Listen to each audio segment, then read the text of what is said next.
Hello, how are you doing? Good.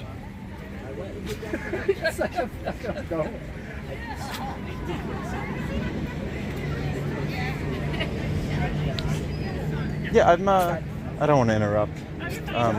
I've been driving across the country. I started in Pennsylvania, going to different farms, different farmers markets, just trying to find sustainable business practices, no-till farmers and so forth. Can I chat with you and record a little bit? Okay, so you're Leaf and Sky LLC. I'm Brad. Thank you for nice to meet you. And so what is it that it seems like my guess would be building sustainable birdhouses or beehives or so forth, but I'll let you take over. So really this came out of my MFA degree at K-State. What's MFA? Master's of Fine Arts. Okay.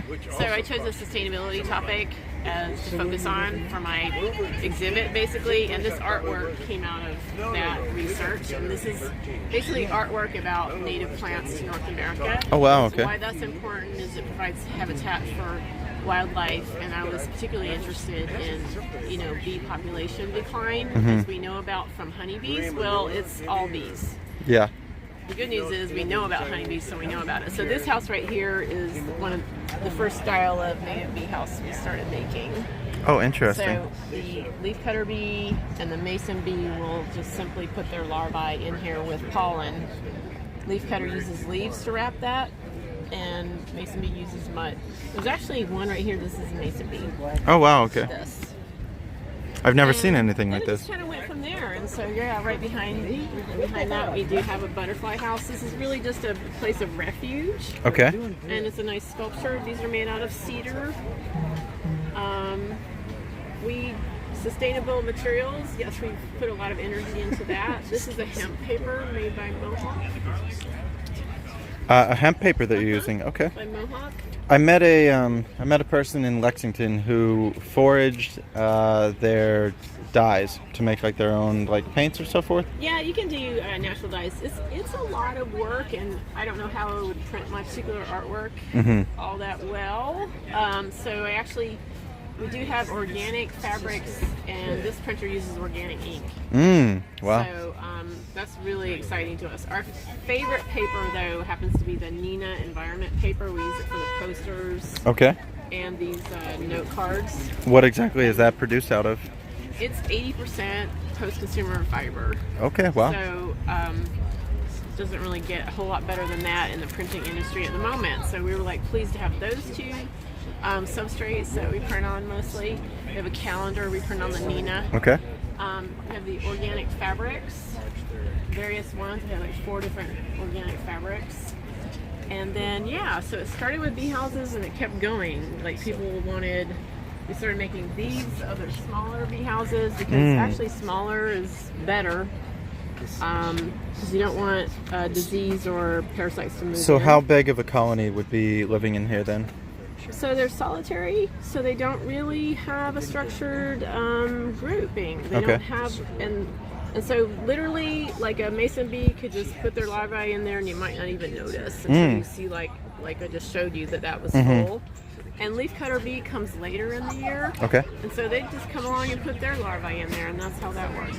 One of our most popular items is a bat house. Oh wow! Bat Cool. haven. So it's a big deal. People are kind of shifting from wanting to spray their property for bugs that bite them, and they're shifting to hey, what am I doing? Because I'm killing bees or all kinds of wildlife. So one idea is to give bats a place to be, because they are around in urban areas anyway. And so this has multiple chambers, and a ton of bats can live in here, between 30 and 50 bats. Oh wow, living in there. That's really amazing. Yeah. And we do bird houses, bird feeders, and planters. Yeah, you're really doing a lot of awesome stuff here. Thank you. I got a bee question.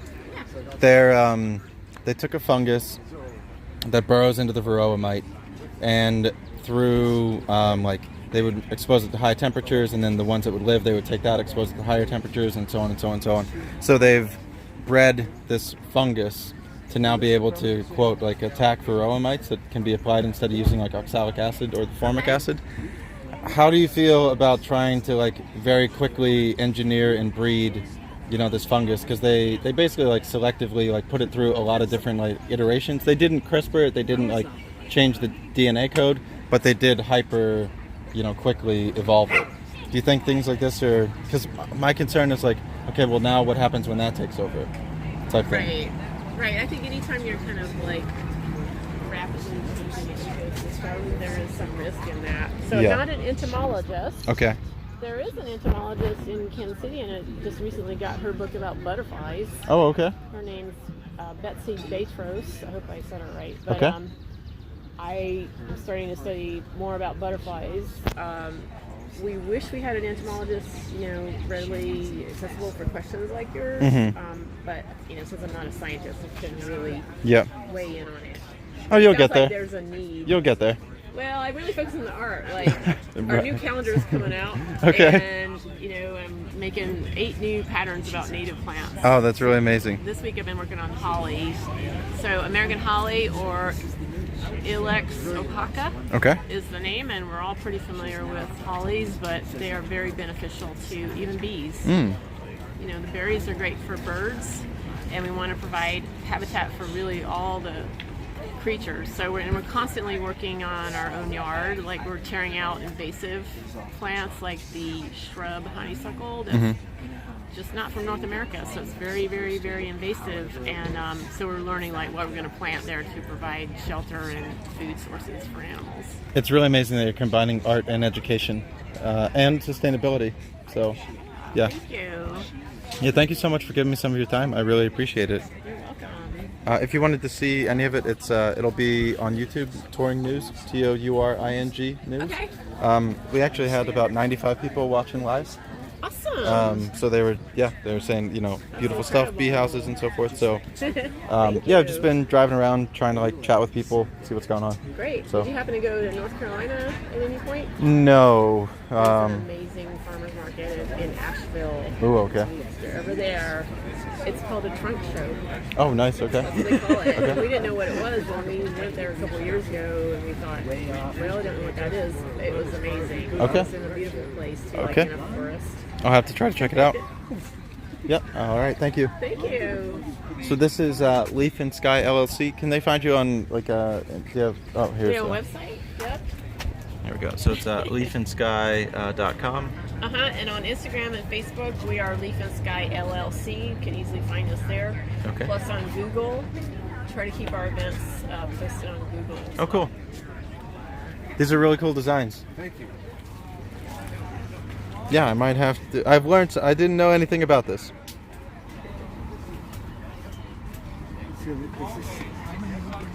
Thank you.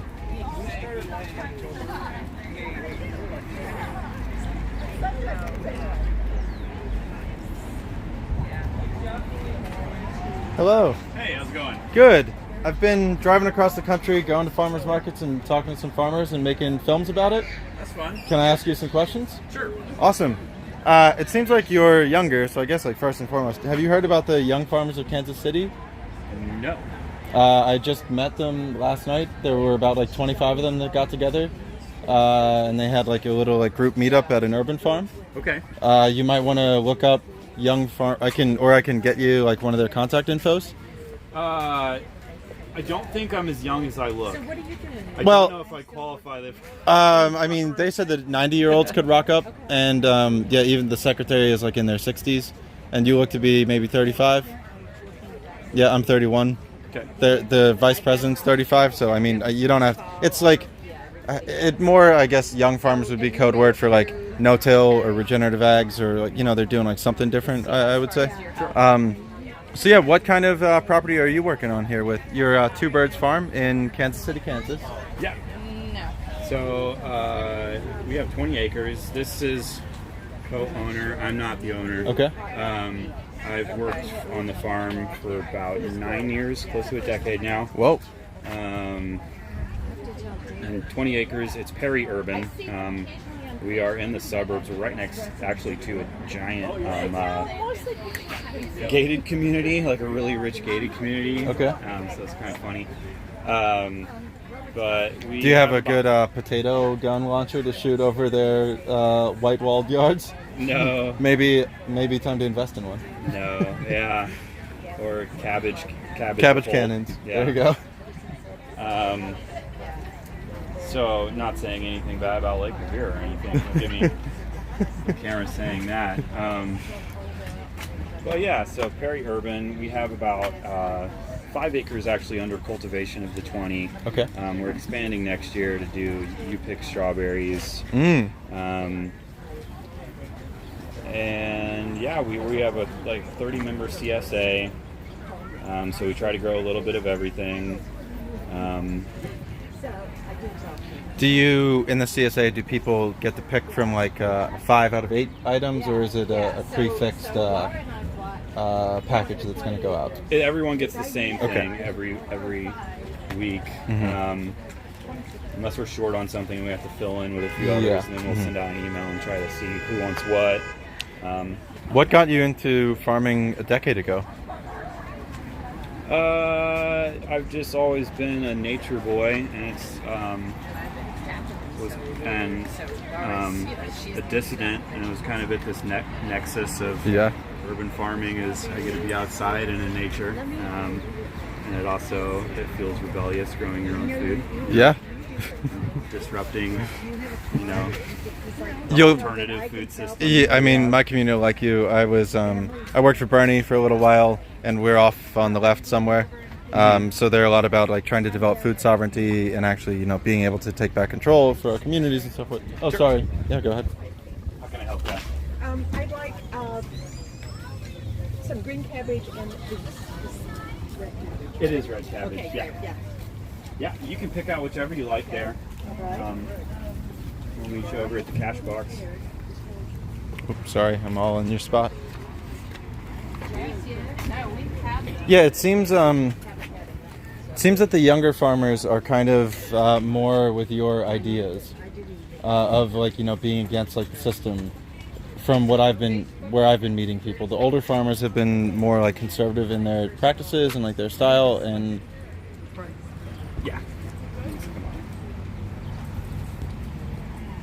Because I was actually using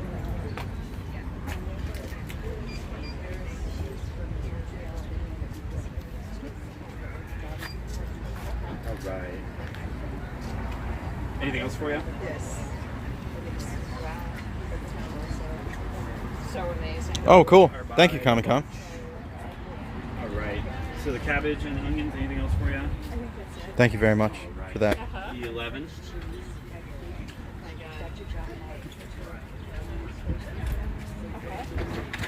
You might have one, so would that help you? Sure. I have 1 or 2 more questions to ask, and then we're gonna keep pushing here. Yeah. Thank you. So thank you. Have a good weekend.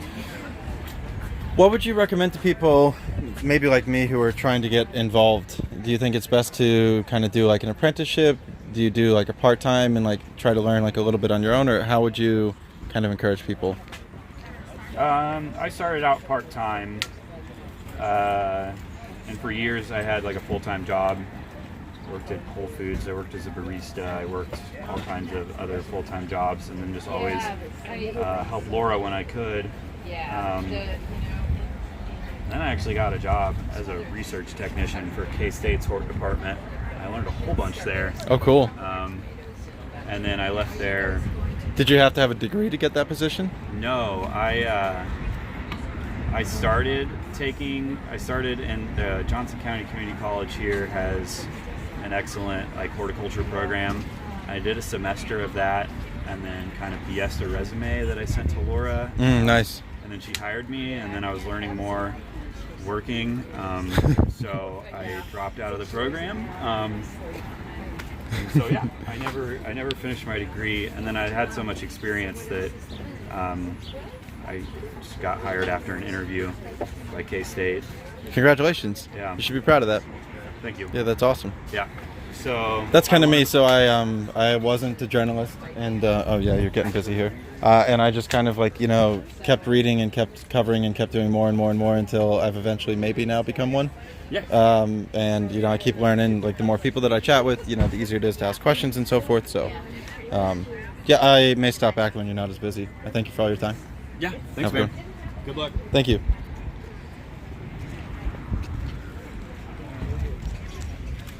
Hi, how are you doing? Doing well, how are you? Good. Good. My name's Brad. I've been traveling from Pennsylvania across the country, talking to different farmers, going to their farms, going to farmers markets and so forth. Cool. And I haven't talked to many grass-fed rotational people yet at all. Can I film and talk a little bit? We don't do a rotational grazing. Okay. Well, can I still film and talk? Is that okay? Sure. Yeah. So what's your farm's name? Crooked Bar and Ranch. Okay, awesome. So you have chickens. I'll let you share whatever you might like Yeah, to we share. do chicken and beef. Okay. We do rotate our chickens around. Okay. We're in a unique setting in Kansas. It's some of the remaining tall grass prairie. Oh wow. Okay. So it's kind of a tread lightly type situation. Yeah. How many acres do you have? Well, we graze about 440 acres. We hay 180 acres. Wow.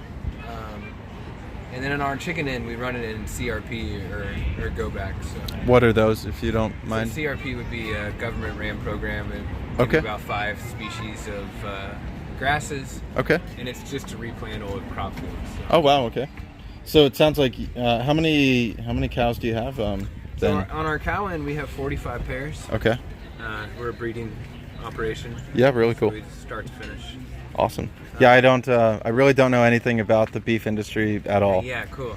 Uh, So what we've been doing is getting to know our land as well as we can before we really decide on a management scheme that works best for us. How long have you been on the land? We're going on our 6th year. Okay. My wife's dad has been there for 35 years. So, Wow. We've been practicing some patch burn grazing, Okay. which is where you graze a third, or you burn a third of your pasture, and that kind of attracts the cattle. Okay, to interesting. that freshly burned area, and they'll intensely graze that area for the year. And it doesn't sit idle. The other 2/3 doesn't sit idle necessarily, but it definitely relieves pressure. So when rotational grazers, it's all about mitigating pressure and maximum control of their animals. That's probably a good thing for most people. Where we're at, we lack shade. Okay. We lack water. We're on a bedrock of limestone, Ooh. Okay. and so it's hard to think about divisions of fence lines with rock right underneath us. Yeah. So that's really been one thing. It seems that the more people that I talk to, there's not one set thing that can work here or something that can Right. work there, because there's so much variance of land or of Sure. what's underneath, what the rainfall would be. Yeah. Do you have any tips that you think can okay. Well, they probably have very good food. I haven't tasted it yet, but he's knowledgeable. Okay, awesome. Yeah, are there any like pieces of information that you think would cross into like multiple different farms that would be similar to yours? Just because of our setting, and like you said, everyone has their own landscapes, but it's pretty unique where we set. On our end, it's how do you graze in an ecosystem without disturbing certain aspects of the ecosystem. Yeah. Pollinating plants, pollinators, ground nesting birds, things like that. That's kind of been the toughest thing. We don't relate with a lot of other people because what we're dealing with is pretty unique and specific. Yeah. Have you thought about doing like any chestnut trees or any type of?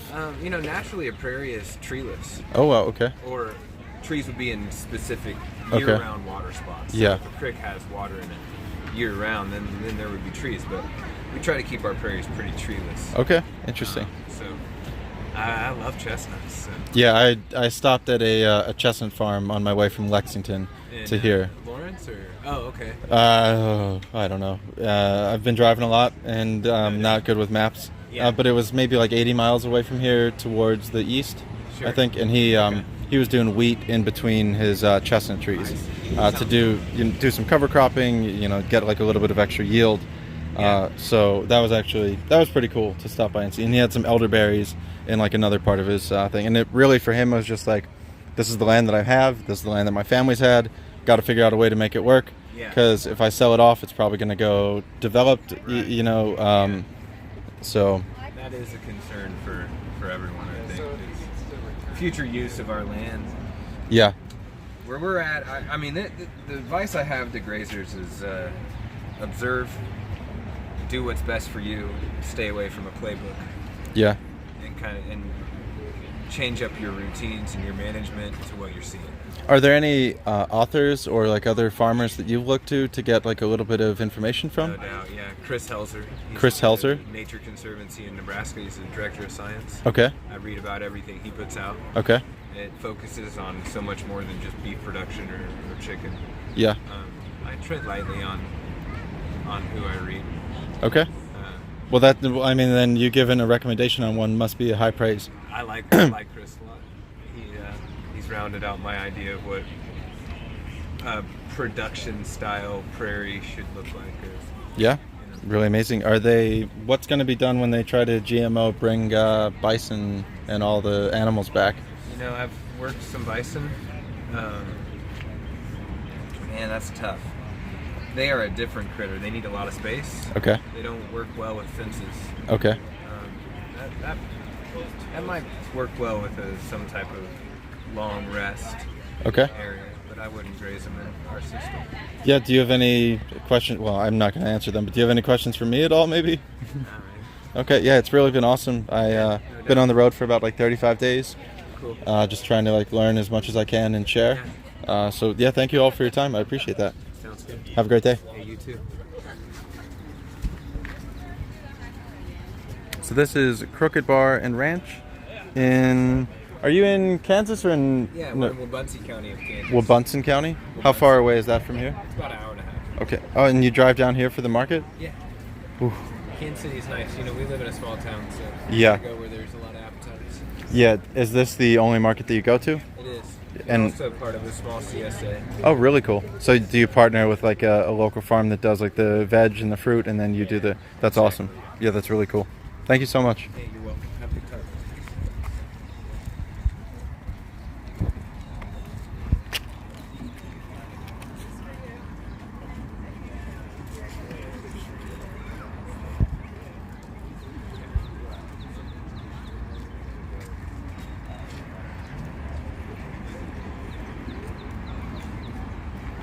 Oh, nice. Okay, thank you for the website.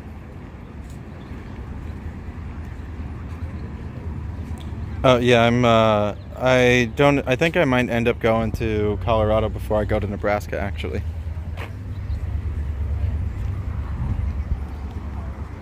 Hi, how are you doing?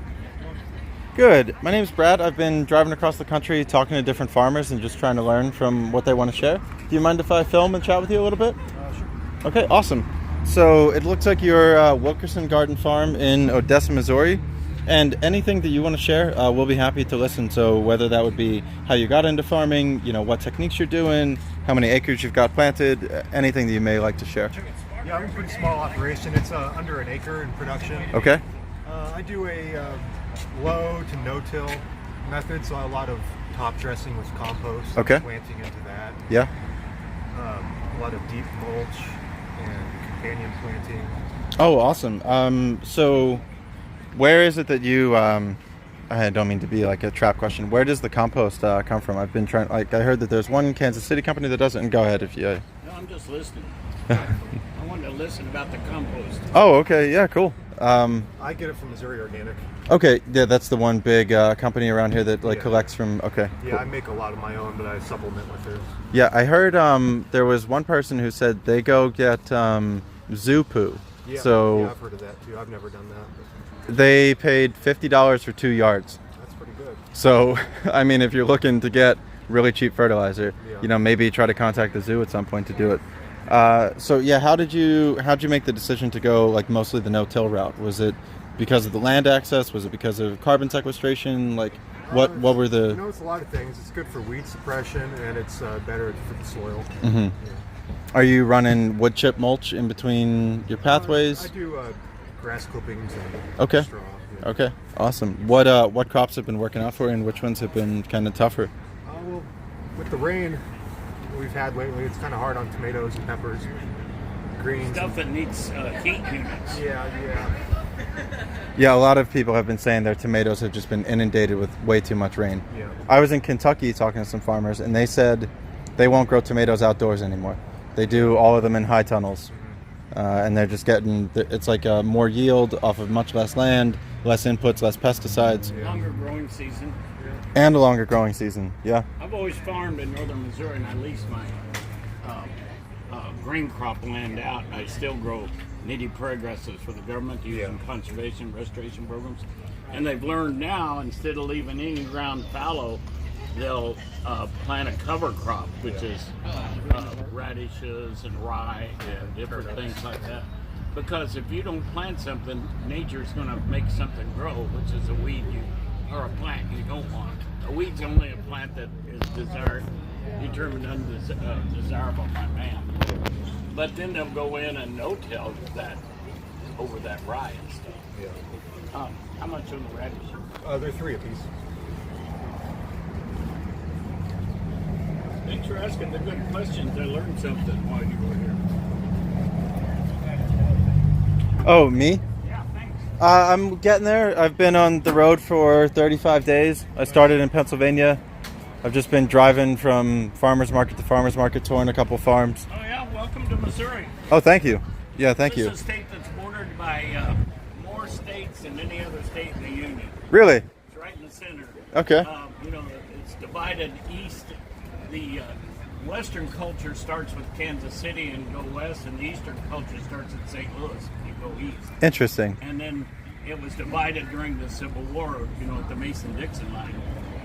You get south of here, and they're still Southern sympathizers. Yeah. Yep. Yankees.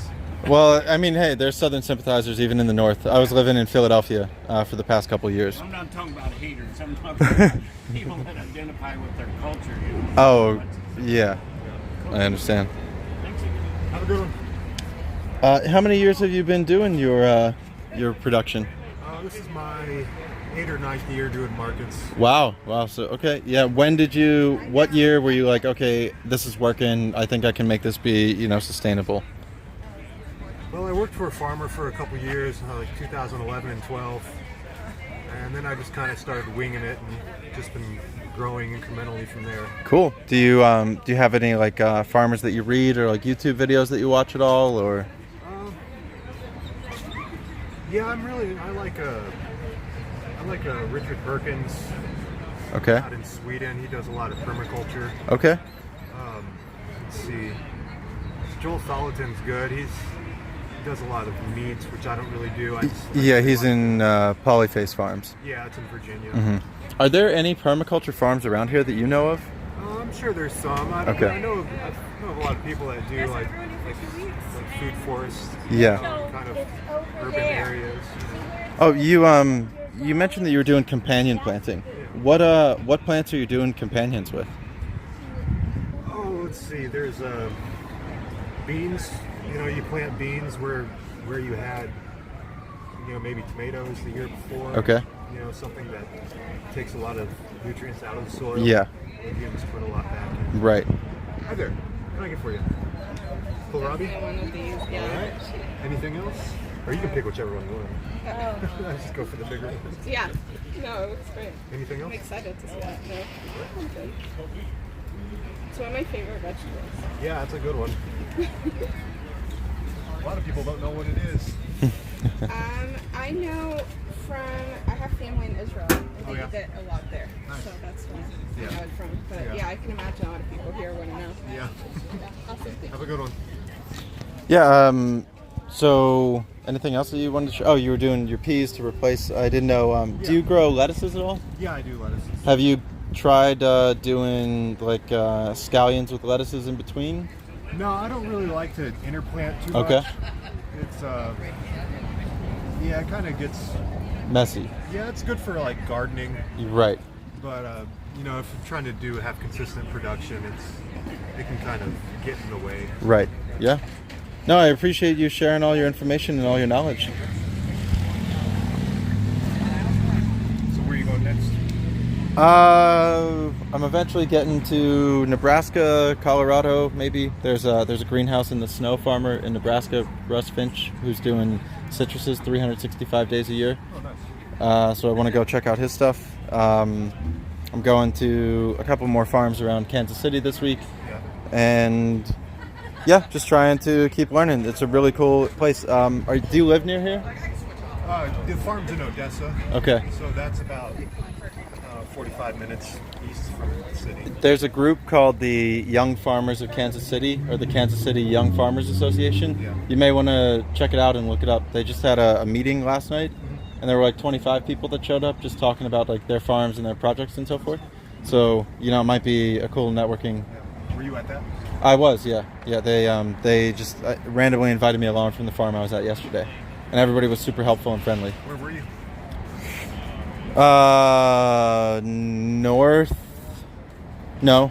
East of here. East of Kansas City by about like 15 minutes. It was like some backwoods urban farm type thing. What other Kansas City farms are you going to go see?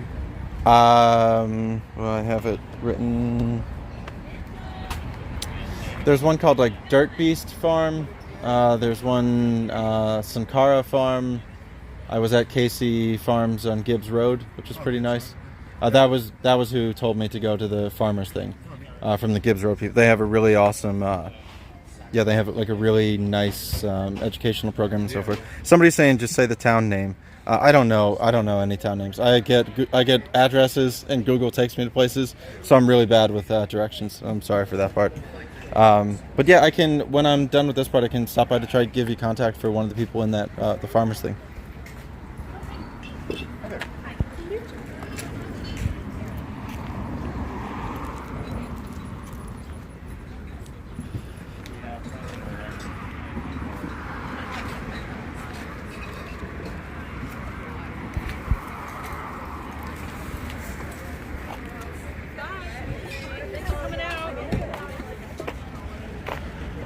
Hello.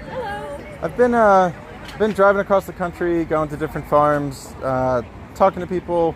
I'm very interested in anything that can be sustainable. Can I like film and ask you some questions about what is going on here? Yeah. Okay. So yeah, I saw that you're mobilizing for a livable climate. So what exactly is the project that you're all working on? Well, we're Mothers Out Front Kansas City, so we're a local chapter of a national nonprofit called Mothers Out Front that's empowering moms to work within their own communities, to get local leaders to make climate action a priority and implement policies that are going to phase out fossil fuels faster. Yeah. What are some of the biggest like calls to action that you're working on at the moment? Well, right now the city is updating its climate plan for the first time in 13 years. Okay. So we just got a seat on the steering committee for that. Oh, congratulations. Thank you. So we're excited to show up and be a voice for our kids and have a seat at the table there. And so we are encouraging the city to, adopt a target of 100% clean electricity citywide by 2030. Okay. And work with our local utilities to make that happen. We are working with them to ensure all the new vehicles they buy for their fleet are electric vehicles. Oh, nice. Instead of gas powered. Yeah, awesome. And we're urging them to not do things like building out new compressed natural gas stations, especially in communities of color and places where they usually stick things like that. What's most of the energy generation of the moment in the city? It's mostly coal still. Still coal? Yep. Okay, wow. So we're also working, our utility Evergy is going in front of the state regulator right now with their plans for the future. So we're weighing in on that and urging the state regulator to, have them include more renewables in that plan. So. Yeah, what are some renewable sources that work well in this region? Wind especially is underutilized here. We have a lot of wind potential that's not being built out. You don't really see wind farms anywhere around Kansas City, but there's a lot of potential for it here. And then solar, of course, is there's a lot more potential for that too. Yeah, there's some cool companies working on. They build solar panels above farms, and then you're able to tilt and like actually shade your crop, so you're not using as much water or so forth. Yeah. And I'm kind of thinking that this would be a good region, for things like that, because the crops need shade, or they're just gonna waste and have all that water evaporate away. So that might be a good thing for the region also. So we want to see our that kind of energy built out more, but also the dirty energy retired quicker. So, Yeah, well, it's great work that you're doing. thanks. Thank you. Thanks for stopping by.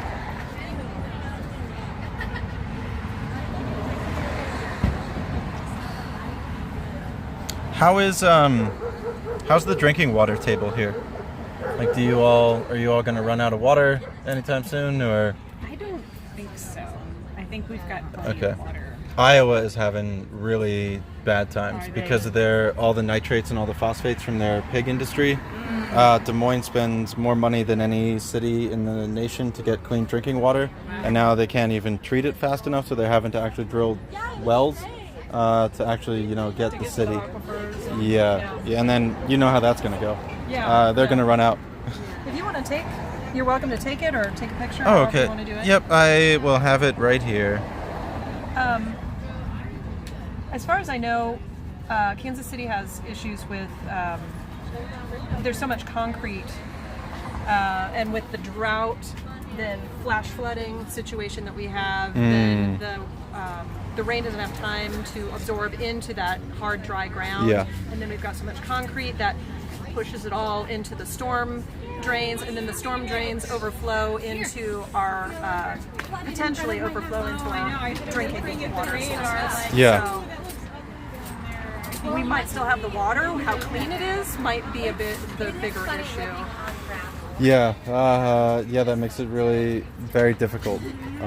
There's a lot of issues going on out there, and ones you don't even necessarily think about at first. Yeah, not until you start diving into it do you see how interconnected everything is. Right. Yeah, I kind of came from like a macroeconomics background a little bit, and then that gets into energy, and that gets into currencies, and that gets into trade, and that gets into soil, to water, to resources. Right. And the climate plan will not only talk about, focus on energy, but, they're going to look at land use, and they're going to look at transportation, building codes, that sort of thing. So, do you have any kind of light commuter rail system here? Not yet. There's been talk from time to time about that. Is there any good bus network in the city? There is a bus network. I could not personally speak to how good it is. I think they could probably do more, especially to connect certain areas of the city. Okay. I don't think that they're here, unfortunately, anymore, but there was a group from the city who are working on a playbook, and they're getting feedback from residents about what they would like to see as far as transportation and land use and all of those topics. And I believe you can find more information about that through the Mid-America Regional Council. The Mid-American Regional Council? Mid-America Regional Council. You can see the back end. There's 96 people watching, so they kind of make comments, and sometimes they ask questions and so forth. Sure. So I try to I'm trying to absorb your information, get the shot the right way, bring their questions in, and so forth. I get that. It's really been awesome. I've only been in Kansas City for 2 days. I met a lot of really amazing people and a lot of awesome projects, and a lot of people who want to share what they're working on and try to work together. Yeah. So it's good collective action, it's good community cooperation endeavors. Yeah, we have we work with a lot of local allies too. Sierra Club, Clean Air Now. Robin, can you think of some of the other allies within the city that we've been working with? What's Beth Hollies' organization? The Climate and Energy Project. Climate and Energy Project. Okay. And they've been the lead for putting together a whole coalition called Build Power MoCan. Okay. Which has the Poor People's Campaign and Casey Tenants. Nice. I went to the Poor People's Campaign March on Joe Manchin in West Virginia. Oh, good. And was doing some filming with that. I have a good friend who lives in West Virginia. Okay. So that was where my trip started. I started in Pennsylvania, I went to Washington, D.C. for a Julian Assange event, and then I just started making my way this way. Yeah. So, well, yeah, thank you for all of the information. Sure. And, yeah, well, good luck on, because what you're doing is important. So. You live here, or you're No, I live in Pennsylvania somewhere. Oh. Yeah. Well, I don't. My goal for this year was to not pay rent. So, like, my stuff is at my aunt's house. I've been on the road for like 35 days. I'll probably be gone for like another month or so. And then eventually get back to Pennsylvania. And I want to go abroad, I think, to do like some filming in maybe September and October. And then have to deal with like rent for next year, I suppose. right. So. Good for you. Well, thank you. Yeah, thank you. Thanks for the work you're doing. Oh, awesome. Take care. Oh, wait, would you mind taking a photo of us?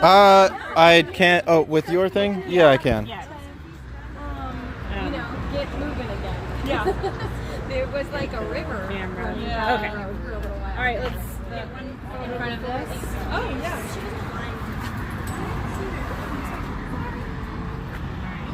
Be able to see the words.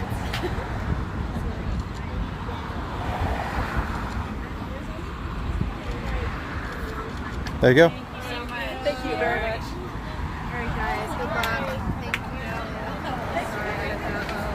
Hello. Hey there. How's it going? Good. Nice to see you again. Nice to see you. I made it. Yes. Yeah. Do you mind being on camera? No. Okay. Is this your first market of the day? No, I went to the city market Yep. downtown because I was up near the downtown area, so I figured I would kind of go there and then down here. And the other one you said is kind of. Overland Park. It's like 20 minutes from here. Okay. Probably, you have to get on the highway. I might make it. I might not make it to that one. Bye. I love you. Yeah. Would you like to tell people how cool you are and what you're doing? Yeah. My name's Kieran Gross, and I'm the market manager here at Brookside Farmers Market. This is our 19th market season. Our market's kind of unique because it's only we have an organic standard that we maintain at this market. So every grower, every product has to go through like a pretty rigorous application process. You don't have to be USDA organic certified, but we do follow the national organic protocols and guidelines. So farmers have to show us, where they're buying their seed, what they're putting into their field, and then kind of on top of that, we joke about being beyond organic because we also require evidence of like regenerative practices, which includes like how you're encouraging biodiversity on your field, how you're improving your soil, how you're tending to your water and things like that. And so it's a really, it's something that we take a lot of pride in, and other people, come to our market because of that standard. And so, yeah. Is there another person that you work with that is kind of like in charge of doing that evaluation process? Is that something that you're doing? Yeah, so it's a vendor reviewed process. So when an application comes in, I make sure it's all there, and then the vendor will review that applicant and like call them if they have questions or if they need to transition an input. The vendor will help them like transition. So Awesome. It's a peer review process. Is there much of a waiting list at the moment right now, or any farms that are going through that application? Yeah. So we just passed like two new vendors. We usually have like at least like 2 applications rolling in. It's not a huge wait list because the application is like quite rigorous compared to other markets where you can kind of just like sign up and get to market. So the people that apply for market are people that really want to be here and understand the organic standard. How long have you been the market manager? Yeah, 2 years. 2 years? Yeah, Okay. which is kind of like the expiration date for a lot of market managers. Like I think like the 3 managers before me were here for 2 years. Okay. Each. There's a lot of reasons for it. It's part-time, or it was part-time. And you have to wear a lot of different hats. But we just got a USDA grant that's made the market manager position full-time and salary. Oh, wow. So I will probably stick around for that. Congratulations. Yeah, that's really awesome. Yeah, and I know that in your personal life you have about 20 raised beds. Yeah. Yeah, what size are like your raised beds? What are the dimensions? How did you build them? Yeah. As much as you want to share. Yeah, in my neighborhood, I was like walking down the street and I found this garden with 20 raised beds, and they're like 3 by 8. And I just knocked on the neighbor's door and I was like, hey, is this your garden? And she was like, yes. And I was like, can I grow here? And she was like, sure. And so it's her garden, but we just planted together. Okay. And she has a nice little shed and water there. And so I just grow very casually there. And she has some like fruit trees and stuff too. So Yeah, what have been your best successes in the raised beds? that's a good question. We always do really well with our potatoes for some reason. Like we get really big potatoes and a lot per plant. We did really poor with like corn, but the corn doesn't really like the raised beds. We always do really well with like pumpkins. Oh, cool. And different things. Most of the things do really well besides the corn. Yeah. And then she has 2 large cherry trees, and we got like 300 pounds of cherries. Oh, this that's year. delicious. Yeah, it was kind of a pain in the ass because we made jam and butter and stuff, and it took a long time. Yeah. In a different route, you were asking people about spreadsheets last night. You were asking people about like profits and costs and so Yeah. forth. And I still don't even understand how any farmers make any money. So like what kind of things and what crops work well for, regional farmers around here? And how are they actually even sustaining themselves? Yeah, so we're in growing zone 5 here, and growing zone 5, you can do a lot of roots, and you can do a few rounds of greens. With the organic standard, fruit is like really, really difficult here because we have a really hard winter and we have a really intense summer, and so the fruit doesn't really do really well, and there's high pest pressure with organic fruit, so you will see like no fruit at our market here. You've got to get one of these greenhouses that guy has in Nebraska. I know the lemon guy. Yeah, the that's Russian lemon guy. that's where I'm like headed to in Nebraska later on. There you can get them for like 25 or 30,000. Yeah. But yeah, it sounds like Kansas City is in need of a few of these. Yeah, for sure. And it's just, Cultivate KC is like the big growing nonprofit here, and they offer a lot of like micro grants, like $10,000. Oh, wow. That's how a lot of people get their hoop houses here, and also get water to their plots. So that's like really common to get that Cultivate KC grant. But in terms of like how farmers are making money, I don't collect farmer sales, so like I don't know exactly how much they're doing at market, but people are doing all right. They're doing all right, and we could always be busier. Like we definitely have capacity here to have like double the amount of people that come to market. Is this a 1 day a week market? Yes. Yeah, it is. So only on Saturdays for now, and just like personally, like the market, like when I came to the market, we had like $1,000 in the bank account. Wow. And that's after 18 years of being a market. So part of what this grant that we got addresses is like that issue of markets around the country just operating on a volunteer basis with really low operating funds and facing instability for a lot of different reasons. So yeah. We were talking a little bit yesterday about what I had mentioned. I would like to see in front of every grocery store, they have like a fixed market that farmers can kind of just like go up to. Do you think that would be good overall? Do you think it would like diminish from having like, the community feel of a local farmer's market? What are some, I guess, like hopes or concerns that you would have in something like that? Yeah, that's a really, really good question, and I'm sure that the farmers would all answer in different ways, but, like we have a Whole Foods that's like 2 blocks down, and at our market you can't get everything that you need for a week. We don't have oil or spices or any dairy here, so it's very obvious that people are gonna have to like do more shopping. And I think it's really common for people to come to the market and then go do the rest of their shopping. So I personally think that it would be a great relationship, but the other issue is that now grocery stores and just all products use these buzzwords that don't mean anything, like local or sustainable or even organic at this point. It's like, so this market I think tends to stay really insular because we maintain that standard and we're very serious about it. And so I think some farmers here would have an issue attaching themselves to a grocery store that doesn't exemplify that. I think it's a good idea. As a market manager that is interested in like farmers making money and and finding their sustainability economically, that would be something I'd be interested in seeing. Yeah, don't let me disturb you if you have any questions here, sir. Oh, okay. Bye. Yeah, so you think that you're going to be hanging around here for a little while? Did you come from like a business background or a management background, or? I came from a nonprofit background and like a programs background. So working with people, hosting events, getting people around the cause, and like fundraising and things like that. So I've worked for a lot of different nonprofits in Kansas City, and so just have a background in that. No real business background, and then my growing is just like my own personal.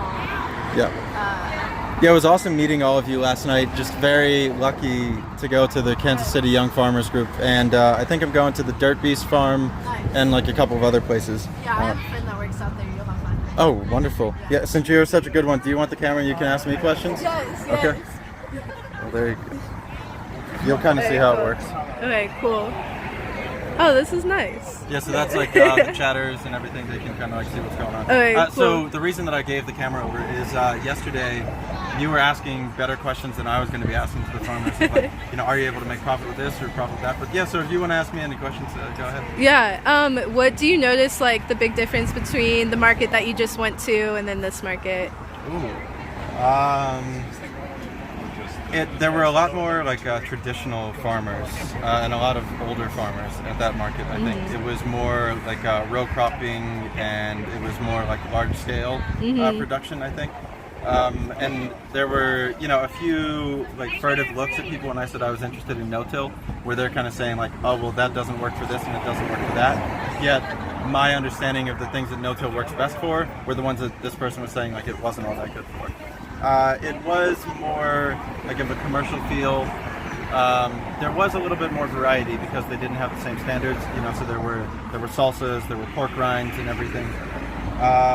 So yeah, you can tell that it's more commercialized. It has like a bigger infrastructure. There's a lot more like variance that was there. I couldn't exactly tell what some of the farms were underneath the awnings. They seemed to be like they had mangoes and everything, so I didn't know what those really were. But yeah, like this is more of a friendly feel and an open feel, and it's also this one's open air. Theirs is like semi-closed air. And if you were growing, do you think that you would follow like an organic practice? Yeah, I would try to. If I do anything, I either want to do permaculture or aquaponics or like no-till. So yeah, it would be. I wouldn't go for the organic certification. I would probably try to do the quote beyond organic, like you'd be talking about. No pesticides, natural pest management.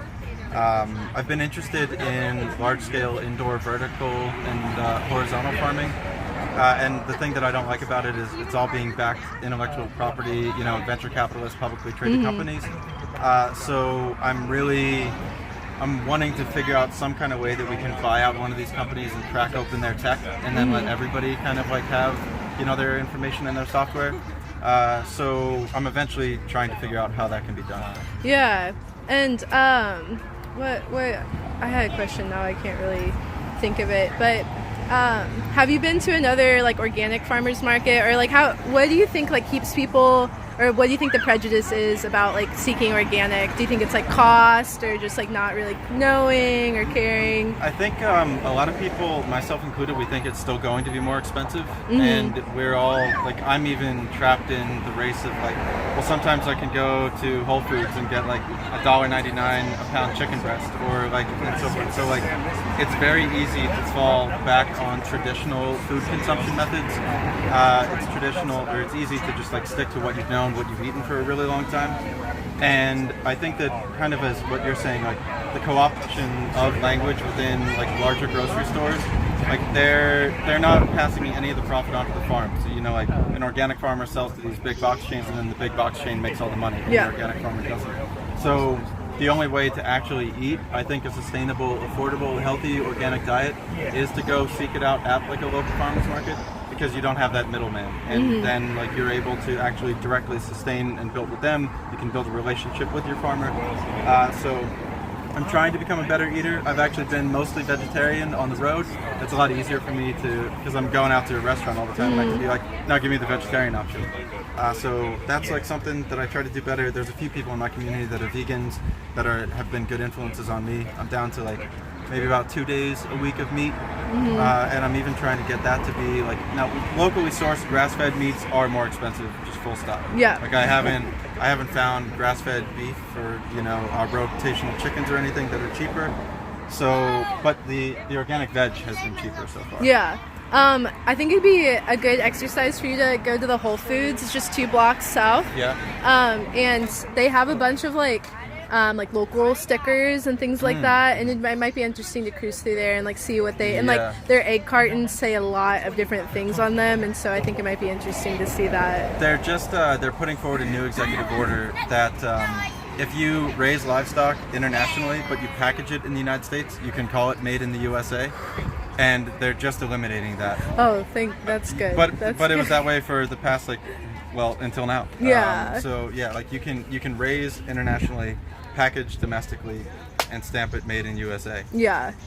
So that sounds good. Yeah, that's troubling. Right. To say the least. I think it'd be a good exercise. Yeah, I'll try it out. Yeah. Yeah, I don't have anywhere to go after this one. I guess I might go back to the Gibbs farm to try to help them volunteer a little bit today since it's a nice day. Oh yeah, out. it's beautiful. Yeah, they need help weeding their peas and their beans. Oh yeah, you gotta do some weeding? Yeah. Yeah, good, Yeah, good, it's yes, easy. It's easy yeah. to You have to talk the talk and you have to walk the walk. Yeah, that was why I kind of went to the urban farm for 3 months this year. Yeah. Like I got tired of just like being the person in the office, like talking about this or talking about that, and I'm kind of like fortunate that I can't just drive around. Yeah. So that's kind of why I took the trip. Cool. Well, thanks for stopping by today, Brad. Awesome. Yeah, thank you. That's great. Oh my gosh, it hurts your arm too a little bit. What, holding this? Yeah, it's like... Oh, come on, you're a farmer. You can deal with that. No, it gets to be like I usually have a gimbal, but my battery is kind of like dying a little bit, so that's kind of like why I had to shift to this. Yeah. But yeah, it's fun, and you can kind of, I don't know, you see how like people are talking and so forth. Great. So yeah, it's like a good community of people that just want to learn about like farming That's really and like cool. different things and so forth. God bless them. Yeah, more people need to get into it. So. It closes at 1 o'clock here. Yeah. Okay. Yeah, and yeah, please feel free to go by and talk to some people. Yeah, I started. I went up the road this way, and I just have to go up this row. Cool. And then I'll come back and say hello. Okay, sounds good. All right.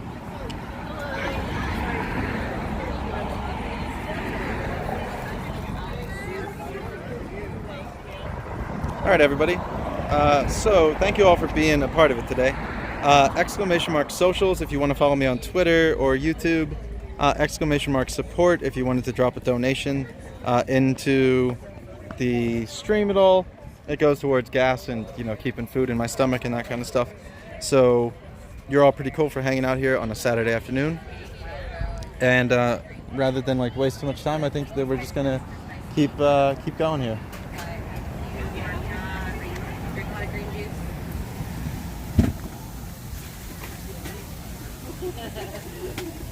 You're sending lunch money. Well, thank you. I'll have to check it in just a moment. I do have the pickles in the small size if you want to do that. That's...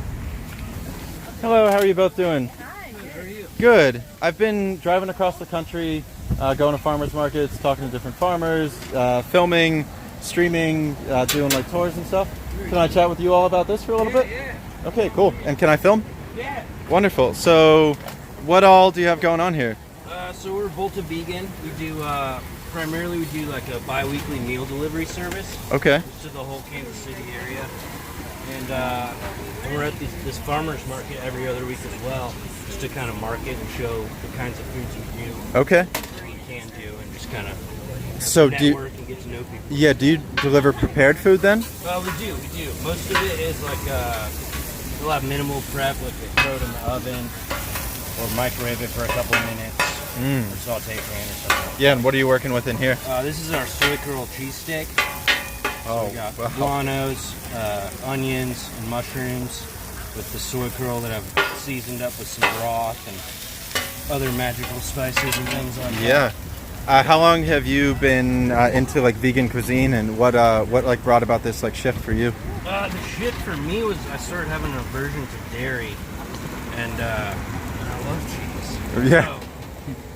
So I just kind of started looking into alternatives and what that's all about, and it kind of started this whole rabbit hole of like, oh, we should only eat plants. Right. And At least a lot of us should. Like if all of us could just eat only plants, like 1 day a week even. Yeah. Like it would just be so Meatless Mondays is what they're Meatless trying to start Mondays with. is a great one, and it's just we're destroying the planet. Like it's what we're doing. I went from being a twice per day meat eater to like once per day to every other day, and now I'm down to maybe like 2 days a week. That's great. So it's trying to just get better over time. Is this some kind of like vegan cheese whiz? Cashew cheese, yeah. It's a cashew cheese dip I've been working on. Okay. Pretty good. Do you accept cards? We do. Okay, we're actually sold out right now. Of everything? Yeah. Oh, damn. Yeah, sorry. Apologize. Oh, shit. I just started taking a video and everything. No, I really, oh man, like I haven't eaten yet today. Oh man. And I was looking at this. Shoot. No. I have stuff left, I just don't have complete things left. So I have to do some like wing it stuff. Don't worry if you're like wrapping up because it's getting to be late. It goes so. till 1. We're good. Yeah, I'll get you some. Well, yeah, but I was because so I'm from Philadelphia. Oh shoot. And and then I was just like, damn, like look at how delicious this cheesesteak thing looks. But yeah, I'll be. Oh man. I can do the insides. I'm out of bread is the thing. Oh, that's fine. Yeah. Oh yeah, God, I don't. Yeah, I mean, if anything, I don't need bread at all. Sweet. Yeah. No need for the bread. Okay, wonderful. Yeah, this is looking just absolutely delicious. Yeah. So when did you start your cooking operations? Do you just cook out of your house? No. Well, we started that way actually, early pandemic, under the name Casey's Sandwich Chef. Okay. So we were doing like half omni, half vegan stuff. Okay. Just trying to be everybody's everything. And we just got a really loud response from the vegans here, and like the more we looked into it, there's like hardly any options. Yeah. That are consistent. Okay. Like we still can't find vegan food on Mondays. Wow. At all. Wow. You have to make it yourself. And we just think that's weird. We want to change that. Yeah. So, we're transitioning ourselves into veganism. But yeah, it feels good. We actually believe in what we're doing. Are you able to kind of like contract with any of the local farmers around here to get like specific products? This is actually our third time here. Okay. At the market, so we're still networking and trying to get. Yeah. Is there anybody around here doing mushroom production? There is actually. She sells out. There's a mushroom. Okay. We have. It's this spot right here. Right. She sells out in the first hour, like no matter how many she has. Really? Yeah. Yeah. Because there's like a dearth of mushroom availability, kind of like you were talking about, like not enough vegan availability. Right. That's also that's like a big problem. I went to Food Kind. Kind Food. Yeah. That was really nice. Cheap. It's like $10 for a burger with vegan cheese. I can handle that. Right. I'm gonna like walk around a little bit, but can I pay before? Yeah, if you'd like, you want to pay now. Okay. Or later. And just throw something together. Awesome. You want to do it? It's Where's those drinks at? The juices are right next door. Yeah. Did you get one? What's the best flavor? This one is. How much even is that? Oh, we're doing $12. There's no bread. You can call it $10. That's fine for me. Let's have to figure out how to do that.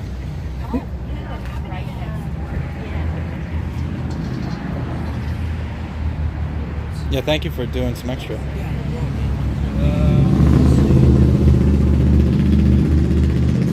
burritos, it's $11. Is that cool? That's fine. Somebody actually donated $20 for me to get lunch. Oh, nice. So I do all my streams on Twitch. That's all like a live broadcast. Cool. And I've just been assuming that my community is not going to let me run out of gas because I've been gone for like 35 days. Really? And they haven't let me yet. Very cool. So it's kind of just keep pushing it until either the heat or lack of gas sends me home. Right. So yeah, thank you for the lunch. Can I just leave this here and then I'll just come back and grab it? Oh no, you're fine. Yep. I'll see you in a little bit. Yeah. Oh, hi, nice doggo.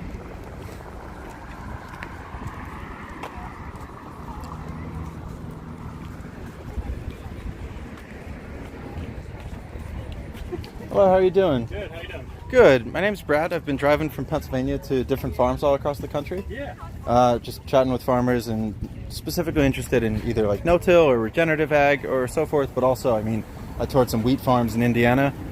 Do you mind if I ask you a couple questions about what you're doing?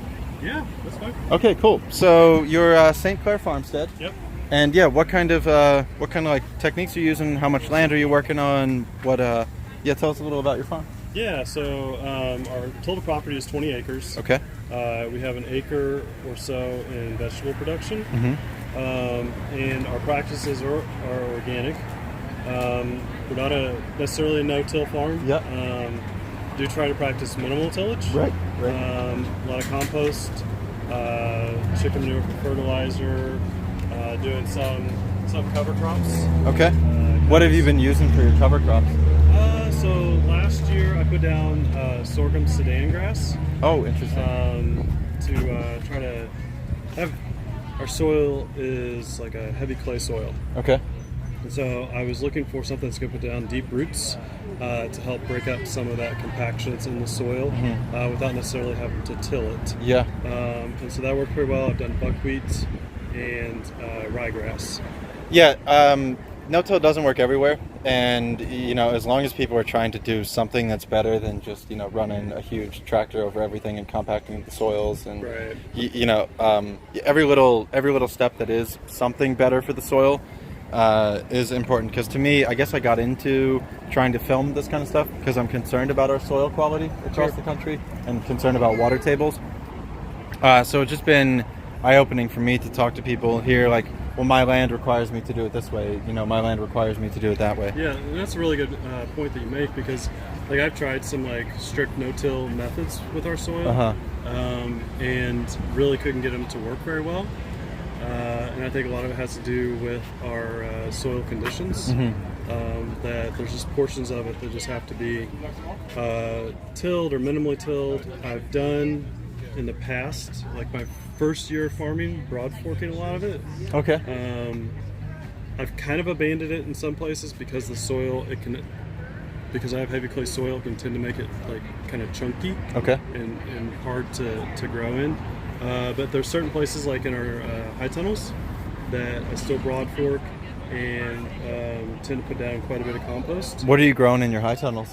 So right now we have tomatoes, peppers, kale, cucumbers, basil, and then some random greens. Nice. I have some kale that's still in there, collards. Were you able to get any grants for the high tunnels? Yeah, so we did perfect. EQIP grants for Good, both of them. good.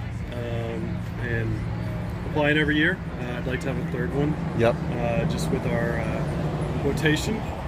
Having a third one would work really well because I don't like putting tomatoes on tomatoes year after year. Yeah, I understand. You get too many soil-borne diseases Yep. that way. So, I don't want to subsidize big ag, but I am completely fine giving any farmer that wants high tunnels, give it to them. Right. Take it, because it's usually just better. No pesticides. You're having easier pest management. You can control your water conditions. You're getting a higher yield. You have a longer growing season. You're not getting soil erosion, Yep. which I think is pretty big. Right. If Do you mind if I put the camera on you? Yes, ma'am. Okay. Go ahead. You were saying about the soil erosion. Yeah, so like out in our fields, like all of our fields slope. So that's one reason like I try to do some minimal tillage. Try not to disturb the aisles too much, so that we don't get soil just washing away.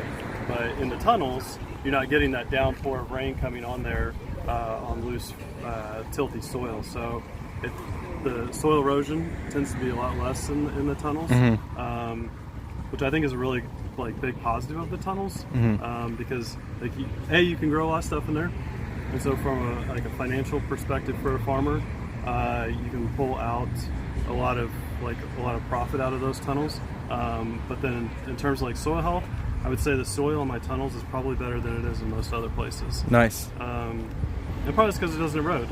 If I put compost down, and fertilizer, those things are staying there in the soil. Yeah. And being used by the plants whenever we grow them. Yep, exactly. Yeah, it's cool. Have you always been kind of an innovative farmer, or did something happen that shifted you to the high tunnels, or? So that's kind of how we started. Okay. So my introduction to farming was small scale farming. We're in a very like heavily agricultural area that has a lot of row cropping. A lot of row croppers in my family and neighbors and friends and that kind of stuff. And I was just attracted to small scale farming because I saw it as a way of like taking a piece of land and improving it. Yeah. Overall, so like we have our acre of vegetables, but then the pasture that's all around us is rotationally grazed. Oh, cool. And so we've seen a lot of benefits to the grasses in our area. Yeah. How many cattle are you rotating around? So we rent it out. Okay. It's generally anywhere between 15 and 20 cattle. Okay. On about 14 acres of pasture. Okay. That are being rotated around. Is that around what the ratio would be, like 1 to 1? Yeah, it's pretty close. Okay. They could probably squeeze a few more on there just because they are being moved and they're on our pasture and then they go to other pasture Oh, okay. in another place. And so they're not just on the 14 acres permanently. Okay. So they're rotated around and then moved over to some other pastures. And then our grass regrows and then they come back and they graze it again. Yeah, that's really... I'm trying at some point to get to Polyface Farms in Virginia. Yeah. Josh Salatin. Yeah. I'm just not near Virginia right now, I don't think. Yeah. I made a mistake of not stopping when I was in that area. I'm on my way out to Colorado and Nebraska. And then I want to try to find a few it seems like there's more permaculture farms in the north than there are kind of in the south. Yeah. So I kind of want to try to go to like Wisconsin or to Minnesota and see if I could find a couple good permaculture farms. Yeah. David's Pasture, they are a meat vendor here. Okay. And they're the ones that rotate on my pasture. So their system is more or less based on Salatin's methods. Yep. So grass-fed beef, grass-fed poultry, pork. Yeah, it seems like a lot of people are switching to that for a multitude of reasons. So yeah, it's awesome. Is there anything else that you want to share with people? No, I think Yeah, thank you for all of your time, and thank you for what you're doing. I've been learning a lot. This is kind of like I started at a 101 level. I'm getting a little higher than that, so it's been a good trip for me. Yeah. And if you wanted to find any of it, it'll be Touring News on YouTube, TOURING. Okay. I'll be getting the videos up onto there when I get. I have to go to like a library or something to do some editing. Sure. So you're from Pennsylvania? Yep. It's like a live stream, so there's 91 people watching. Okay. And we've been live for like 3 hours. I was at the City Farmers Market downtown, and then came to this one to see what the difference was. Okay. And it's been awesome. So I'll see you soon. Thank you. Thanks a lot. All right, I think it might be lunchtime.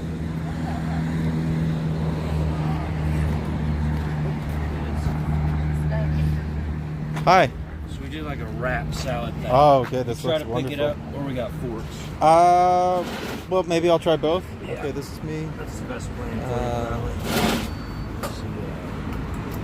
for you. And then, how do you want your receipt? Oh, I wanted to know receipt. So are you working for somebody, or are you just doing this I started my own news stream in like February of 2019 or so. I was covering like international news and then like geopolitics, macroecon, energy. I streamed for like about 4,000 hours since the channel started, and I've always wanted to kind of like get oh, somebody said take the receipt, it's tax deductible. That's true. I mean, I'm in such a low income tax bracket that like they usually give me everything back anyway. But I mean, you are right, person that said that. And yeah, so I was just like, I wanted to go on the road and do something, so I left Pennsylvania, I guess like, I don't know, a month ago or a little over a month ago. And I've just been kind of like driving around trying to like find something that's interesting and then going from there. Very cool. So yeah, it's been a good time, and I'm really looking forward to having some food. Yeah, let us know. A true Philly. Yeah, I'm gonna go. I guess is there? Where would shade be? There's some benches or Okay, cool. tables All right, well I'll be back in a little bit. Hello. Yeah, the secret is a battery pack. I ride down here every Saturday.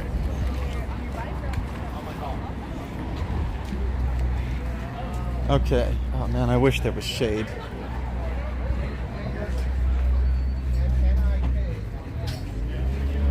Thank you, Sparrowhawk, for lunch. I really appreciate it. Yeah, everybody has been awesome. So have the chatters in my community. I'm grateful for you all. What's the weather like here? It's about 85 right now.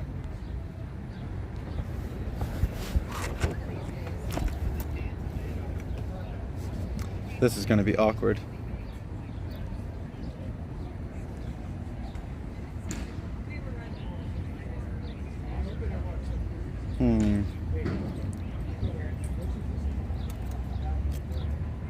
I really want shade.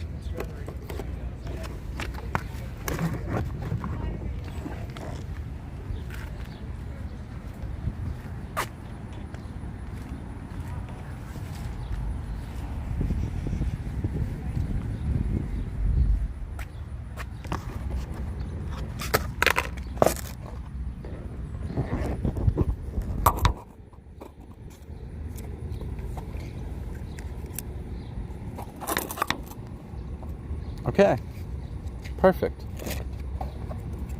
Mukbang stream incoming. We've got a vegan wrap type endeavor. Peppers with onions, lettuce wrap. They said it's kind of like a burrito.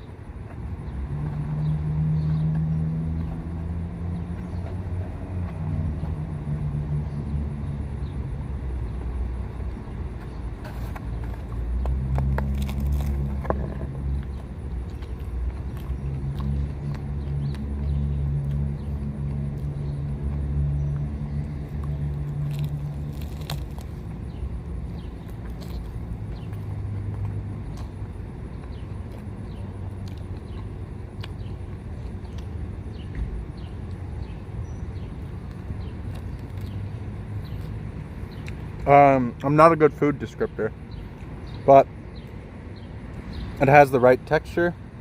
It's got crunch. It's got multiple different flavors. It's got vegan cheese. A nice mushroom flavor to that as well. I don't know what kind of lettuce it is, but it's really, really good. As you can tell, I'm just like stuffing my face, and I'm very hungry.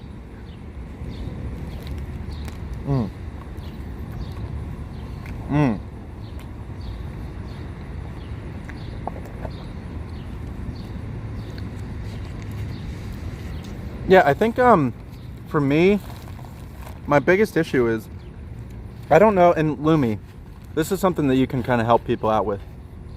I don't know how to cook. Okay, well actually, I could leave the statement there. I don't really know how to cook.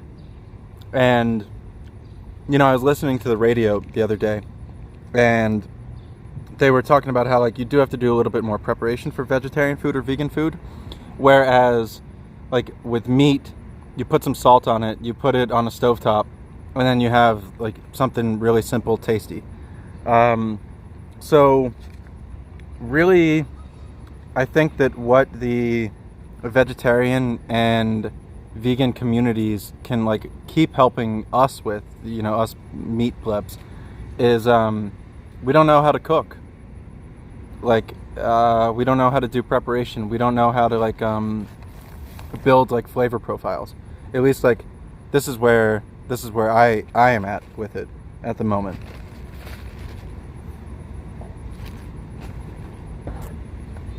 Yeah, it's anecdotal, you know. That's me talking. Yeah, your cooking streams are really useful and helpful, because, like, just developing and building recipes for things like this. Is it gonna put is this gonna put cheesesteaks out of business? I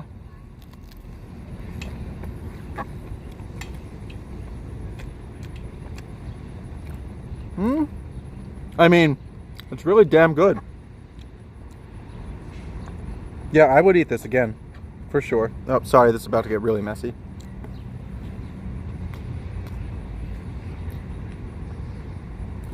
I'm sorry to read that, Bounce House. Oh my gosh, this is really, really good.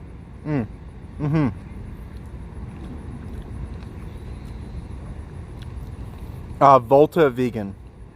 Volta Vegan. It's there's one flavor in here I'm not a big fan of. I can't tell if is it like a little mustard flavor that isn't exactly the perfect thing for me. But overall, it is really, really, really good. You love cooking for people, so if you ever do anything at an Airbnb or somewhere you can cook. Oh, nice. Yeah, I think I'm gonna be ordering that that GoSun little solar cooker. There's a mirror array that beams sunlight into a central thermal tube that you can cook either biscuits or vegetables or steaks or so forth in there. So I'm thinking of maybe picking one of those up. That way I could be making myself more fresh veg on the road. North America really needs to learn from other countries in terms of cooking. Well, yeah, we don't even teach cooking in school anymore. Like, at least when I went to school, we had cooking classes. But I've heard that there's not even really cooking classes anymore in schools. I can't believe it's only 12:30 today, and I feel like I've done a lot of work. Send info. You'd learn how to. Oh yeah, it's go. Oh, I don't know what BioLite is. What's BioLite?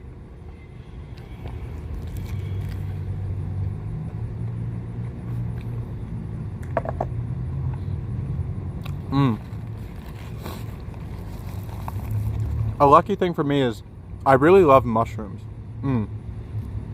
Hey, everybody out there, I need to find a couple farms. I need to find a mushroom farm. I'm currently in Kansas City, Missouri. If you find one within 150 miles, I'll drive to it. I also want to find a peat moss farm. So I want to find out where all of our peat moss is coming from, because I see so many farms that are like importing peat moss, which is fine. I don't think that you have to do absolutely every damn thing yourself. That doesn't bother me. But I do want to find out how our peat moss is being produced. Yeah, I've seen some Earthling Ed's videos. Mushroom farms are pretty sustainable. You can grow them in your home. You can grow them in like a lot of different places.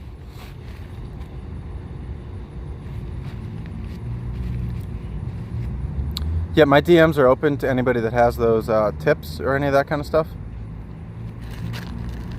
You didn't have any home ec or cooking classes, says Turbo Nerd. Wow. Yeah, BioLite. Okay, cool. Thank you for DMing me that one. This is really delicious. I was realizing I was hungry. I hadn't eaten all day. Getting a lot of work done by 12:30 in the morning. I'll have to decide what I want to do for the rest of the day. It's starting to get super hot.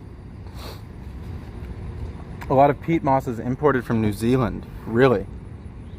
Most shrooms, but it's closer to... Well, people want me to go back to Dancing Rabbit. So they're trying to get me to go back east across the state. Because I was a fool. I should have just gone to Dancing Rabbit when I was passing near it.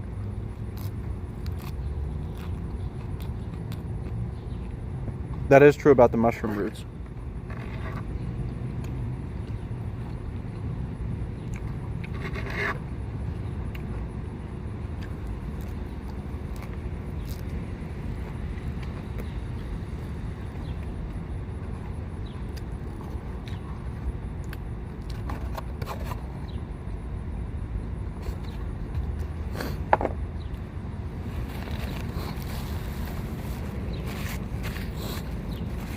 Yeah, I don't really want to drive back east, but I might have to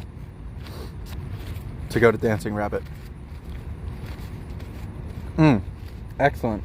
Delicious. I am still very hungry, but that's okay. You know, I don't really have like a good eating schedule at the moment. If I can get to Washington. My car has 226,000 miles. I don't know if I want to take it all the way to Washington, but it's possible. One thing that I noticed the other night when I had a vegan burger, and we're going to go back to the farms here pretty soon, but the nice thing about eating vegetarian or vegan is you don't... you just find my name and DM me, I think. I'm Touring News. You don't get that heavy grease feeling in your stomach afterwards. Like I don't feel. I never really get full. I'm a big person and a big eater. But yeah, not having that heavy grease ball feeling, not like you feel so much better about it. Just so much better about eating it. Don't forget to hydrate it. Oh, actually. Good point. I do need to get. All I've had today is coffee, I think. So, yeah, that's a good call. Oh, thank you. I think this is the same shirt that I was wearing when we went out in West Virginia.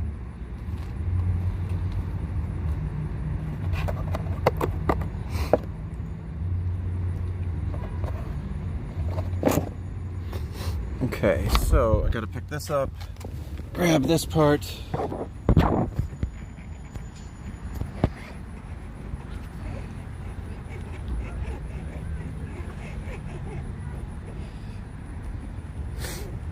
Okay, have to go give them the food review, chat with a couple other farmers. They're starting to wrap up at 1 o'clock here too. I'll find where to put the compostable materials. Again, I'm sorry about having the camera just facing down on the ground. I don't really just want to like throw cameras in people's faces until I ask them if it's okay. So usually I try to, I don't want to show, families and babies and all that kind of stuff.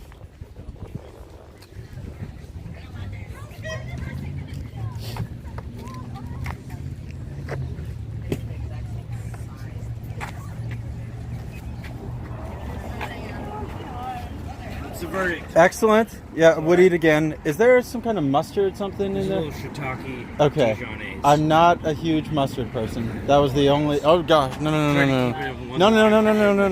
No, that's the only. But like aside from that, like good flavor profile, good heat, good crunch with the lettuce. Like yeah, the food's blended very. Yeah, I'm a picky person. No, that's fair. But yeah, I would eat it again anytime. Yeah, and the cheese, it was a really, really good cheese substitute. I wouldn't have known because yeah, I wouldn't have known that wasn't some type of cheese whiz or like a non-cheese product. Yeah. So yeah, I had no idea. Is there a compost spot? Oh yeah. So yeah, vegan Volta Vita. Volta vegan. Volta vegan. Yeah. How do you determine like who gets food delivered to? Do they like pre-order and then you just deliver like twice a week? Yep, we get it. So we do like bi-weekly on Wednesdays right now. Okay. So we get all the orders in by noon on Monday, and then I shop it and prep it on Tuesday and deliver it on Wednesday. Wow. Do you mind sharing how many people you're delivering to? I think last week was 16. Okay. Nice. All right. Well, I hope that keeps adding for you. I'll if you're here next weekend, well, actually, I don't know if I'll be here, but I would love to eat it again because that was it hit the spot, and it was my first food of the day. So yeah, thank you so much. Thank you. I must be doing something right. It was like a little surprise. Oh, what cheese did they use? A vegan asked. It's a cashew cheese. Cashew cheese? Yeah. Okay. Cashew. So I soaked the cashews and then blend it up with some stuff. Oh wow. Okay. Yeah. There's I don't want to give away my secrets. Right. Okay. Right. Goji berries. Okay. Okay. Goji berries and and there you go. Oh, Sparrowhawk has the answer for it too. Oh, I haven't. So I had a smoked Gouda vegan cheese the other day. Lumi, it was amazing. I wouldn't have known that it. I never understood people saying that vegan cheeses were terrible. Yeah, I've never had I've never been disappointed with a vegan cheese actually. But maybe I'm, different. Oh, hello. Oh, hi. Hi. Oh, yeah.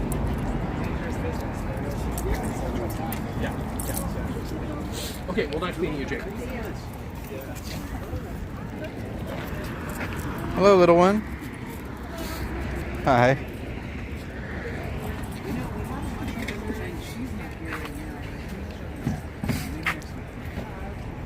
That vegan food was awesome, wasn't it?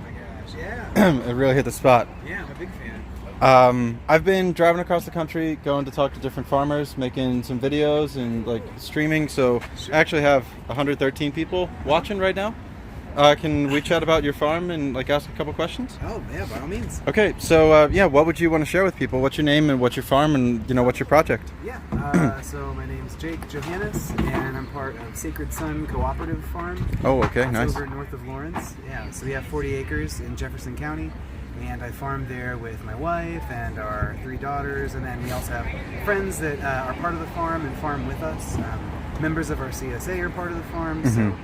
Yeah, I think a long time ago people would have called us a commune. We kind of aspire to be an intentional community, but there's just so much land to manage and work to do that we like to share the load. Yeah, where did you get some of your like guideline or bylaw inspiration from? Like, did it come from Dancing Rabbit? Did it come from other intentional communities or? Yeah, no, those organizations, those places are great. I remember we went and spent a little time at the Possibility Alliance in North Central Missouri. I'm not sure if it's there in the same state as it was when we visited, but no, there's also a really great publication out there by the Greenhorns called creating a life together, that's just all about like cooperative governance and cooperative living, power dynamics. That's one of the hardest parts about sharing a business with anyone, is just understanding power dynamics and trying to be egalitarian. Yeah, I think a lot of people in my community are interested in that. Most of the people are off to the left somewhere. I was volunteering with Bernie for a while and then on his campaign for a little while. So there's definitely a movement of people trying to have more community-based farms, more co-op-based businesses, and so forth. What have been some of like your successes in governance, if you're willing to like go into kind of like that aspect a little bit? I think it's maybe just kind of understanding our own power dynamics. That like being a male, being and having experience in agriculture, that when other people have come to the farm in the past, there's sometimes been this knowledge gap where maybe my set of skills are hard to transition to other folks. But other people bring their own set of skills. My wife Jess has tons of skills that are well beyond me. So rather than, I don't know, putting them in the assets column, rather than like these are hindrances that that not everyone knows everything. Don't let me distract you from making a business deal. I can wait for him. Oh gosh, no, go by all means. I'm just I'm driving across the country filming farms. Oh, really? Yeah, I started in Pennsylvania. I've been gone for like 35 days, I think maybe. So, I met the young farmers of Kansas City the other night. Last night, yeah. Yeah, so I was like introduced to a few of those, and I'm gonna go tour some of their farms kind of throughout this week. Yeah, awesome. Head west, stop by ours. Okay, Sacred Sun Farm. When would be a good day to come? Oh, we're always home. So. Oh, really? Okay. You'd be welcome to stop by. I have some free time. Maybe Monday afternoon. Sure. I think I have free time, so I would be. Yeah, I can. I'll bring some cameras out and check it out for a little while. Okay. I'll see you. Awesome. What do you do with the? It's actually it's a live stream. Okay. There's 113 people watching right now. Awesome. So they can all like. The whole concept of when I started my channel a long time ago was I wanted to do a news broadcast where people could fact check me in real time and I could check them in real time. So it was kind of like always linking sources back and forth with one another. And then the community kind of grew. We went through like a multitude of different topics. And then I was fortunate enough to get on the road right now. And so they keep gas in my tank. And I just keep the camera on stuff. And it's a pretty, good back and forth relationship. Nice. They're pretty trusting of me not to misuse their money all that badly, and I'm pretty trusting of them that they're going to keep turning the stream on when I cover different topics that aren't exactly like a mainstream topic at the time. So it works out pretty well. Very neat. So I'll be seeing you soon. Where'd you start in Pennsylvania? I'm from Mount Carmel, Pennsylvania, near Centralia, the town that's on fire. Okay, yeah. And near like Scranton area, but I just I didn't really do anything in PA. I just started driving south to like DC and West Virginia and so forth. So, hello, little buddy. Yeah, not too many people know about it actually. You're one of the rare ones that doesn't like. For a while, so. Oh, okay, then you would have heard about it for sure. Hey, you're being live streamed. You know what, guys?